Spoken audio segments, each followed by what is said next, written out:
2025 शायद इस पूरी डिकेड का सबसे बुरा साल था। महाकुंभ में 82 लोग अपनी जिंदगी हार गए। न्यू दिल्ली रेलवे स्टेशन पे 18 लोग घर तक वापस नहीं पहुंचे। पहलगाम में टेरर अटैक हुआ, 26 लोगों की जान चली गई। एयर इंडिया के क्रैश में 240 लोग घर लौट के नहीं आए। आरसीबी के सेलिब्रेशन के टाइम पे 11 लोगों की जिंदगी चली गई और 47 लोग इंजर्ड हुए।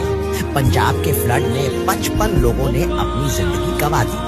उत्तराखंड में 13 लोग मर गए और 66 अभी तक मिसिंग है। विजय की रैली में भी 40 लोगों की मौत हो गई और दिल्ली रेड फोर्ट इंसिडेंट में 13 लोग चले गए। काश हम समझ पाते जिंदगी कितनी फ्रेजाइल है।